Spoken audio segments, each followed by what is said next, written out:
Assalamualaikum warahmatullahi wabarakatuh. Nama saya Taufik Samsuna Lilianto, NPM 192191027 dari kelas A Penjas angkatan 2019 Universitas Siliwangi.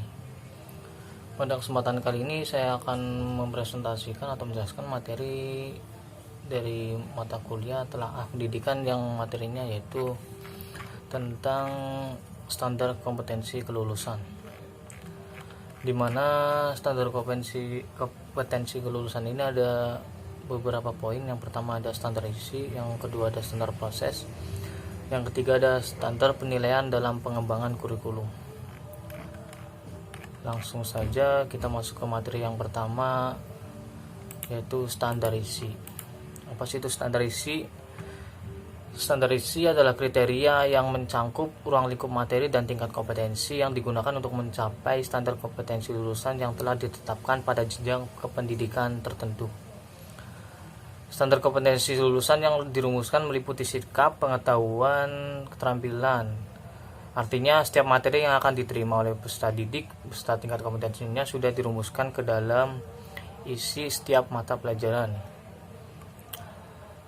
Materi dan tingkat kompetensi itulah yang nantinya akan berpengaruh pada sikap, pengetahuan, dan keterampilan para peserta didik. Standar isi ini meliputi yang pertama ada tujuan standar isi.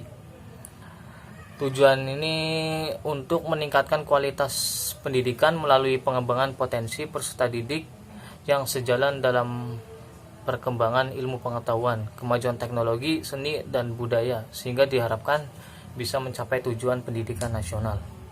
Kemudian yang kedua ada fungsi standar isi. Standar isi ini berfungsi sebagai acuan seorang guru saat memberikan materi dalam kegiatan pembelajaran. Dan dengan demikian materi yang diberikan pada peserta didik selalu berorientasi pada kompetensi lulusan. Yang ketiga ada manfaat standar isi. Manfaatnya yaitu sebagai salah satu bagian dari standar pendidikan nasional. Yang manfaat standar isi adalah memudahkan pengembangan kurikulum untuk merumuskan kurikulum yang sesuai di tiap jenjang pendidikan. Kemudian yang keempat ada penyusunan standar isi. Penyusunan standar isi ini menunjukkan kompetensi yang harus dilalui di setiap jenjang pendidikan berdasarkan Perkemendikbud nomor 21 tahun 2016, tingkat kompetensi di tiap jenjang pendidikan. Untuk materi yang selanjutnya ada standar proses. Apa sih itu standar proses? Standar proses pendidikan adalah standar nasional pendidikan yang berkaitan dengan pelaksanaan pembelajaran pada suatu satuan pendidikan untuk mencapai standar kompetensi lulusan. Dari pengertian di atas ada beberapa hal yang perlu digarisbawahi. Yang pertama, standar proses pendidikan adalah standar nasional pendidikan yang berarti standar proses pendidikan dimaksud berlaku untuk setiap lembaga pendidikan formal dan jenjang pendidikan tertentu.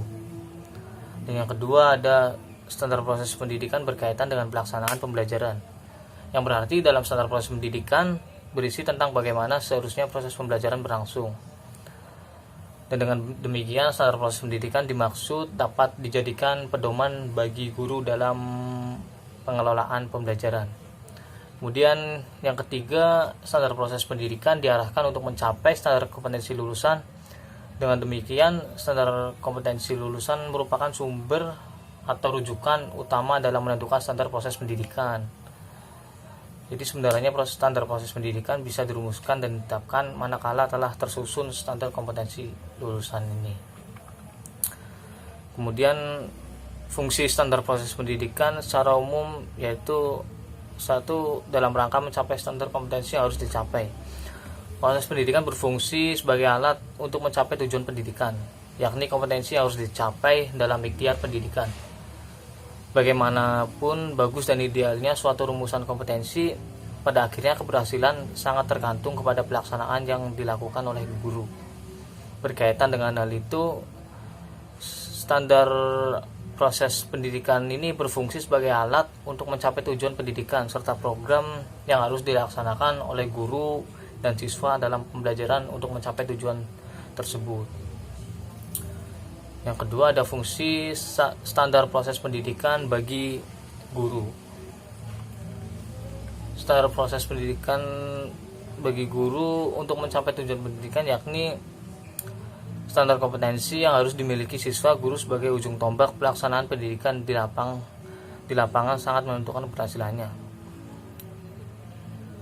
Idealnya suatu kurikulum tanpa diikuti oleh kemampuan guru dalam mengimplementasikan materi, maka kurikulum itu tidak akan memiliki makna. Berkaitan dengan itu, standar proses pendidikan bagi guru berfungsi sebagai pedoman dalam membuat perencanaan program pembelajaran, baik program untuk periode tertentu maupun program pembelajaran harian, dan sebagai pedoman untuk implementasi program dalam kegiatan nyata di lapangan. Kemudian fungsi standar proses pendidikan bagi kepala sekolah. Kepala sekolah sendiri adalah orang yang secara struktural bertanggung jawab dalam pengendalian mutu pendidikan secara langsung. Dan dengan demikian bagi kepala sekolah, standar proses pendidikan ini berfungsi sebagai barometer atau alat pengukur keberhasilan program pendidikan di sekolah yang dipimpinnya. Kepala sekolah dituntut untuk menguasai dan mengontrol apakah kegiatan-kegiatan proses pendidikan yang dilaksanakan itu berpijak pada standar proses atau tidak. Kemudian standar proses pendidikan berfungsi sebagai sumber utama dalam merumuskan berbagai kebijakan sekolah, khususnya dalam menentukan dan mengusahakan ketersediaan berbagai keperluan sarana dan prasarana yang dibutuhkan untuk menunjang keberhasilan proses pendidikan. Kemudian fungsi standar proses pendidikan bagi para pengawas atau supervisor. Bagi para pengawas, standar proses pendidikan berfungsi sebagai pedoman, patokan, atau ukuran dalam menetapkan bagaimana yang perlu disempurnakan atau diperbaiki oleh setiap guru dalam pengelolaan proses belajar mengajar di kelas. Kemudian ada fungsi standar pendidikan bagi dewan sekolah dan dewan pendidikan. Fungsi utama dewan sekolah dan dewan pendidikan adalah fungsi perencanaan dan pengawasan. Untuk melaksanakan fungsi tersebut, baik dewan atau komite sekolah maupun dewan pendidikan perlu memahami standar proses pendidikan. Melalui pemahaman standar proses pendidikan, maka lembaga ini dapat melaksanakan fungsinya dalam satu, menyusun program dan memberikan bantuan khususnya yang berhubungan dengan penyediaan sarana dan prasarana yang diperlukan oleh sekolah atau guru untuk proses belajar mengajar. Kemudian yang kedua, memberikan saran-saran, usul atau ide kepada sekolah, khususnya guru dalam pengelolaan pembelajaran yang sesuai dengan standar minimal. Dan yang ketiga, melaksanakan pengawasan terhadap jalannya proses pembelajaran, khususnya di lingkungan yang dilakukan oleh para guru. Untuk materi yang poin yang ketiga, yaitu standar penilaian dalam pengembangan kurikulum. Standar penilaian pada pendidikan dasar atau menengah haruslah mengacu pada Peraturan Menteri Pendidikan Kebudayaan Nomor 23 Tahun 2016 tentang standar penilaian pendidikan. Setiap guru sebaiknya menguasai konsep dalam Perkemendikbud ini sebagai pedoman dasar dalam melakukan penilaian hasil pembelajaran peserta didik. Ada beberapa hal yang penting untuk dikuasai terkait dengan standar penilaian pendidikan. Untuk yang pertama, definisi terkait standar penilaian pendidikan. Di sini ada berbagai macam definisi pendidikan.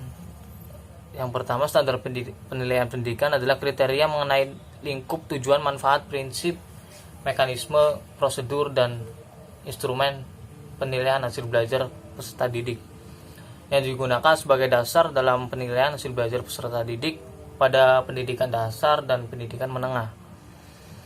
Kemudian penilaian adalah proses pengumpulan dan pengelolaan informasi untuk mengukur pencapaian hasil belajar peserta didik. Dan yang ketiga, pembelajaran adalah proses interaksi antara peserta didik dan guru dalam sumber belajar pada suatu lingkungan belajar.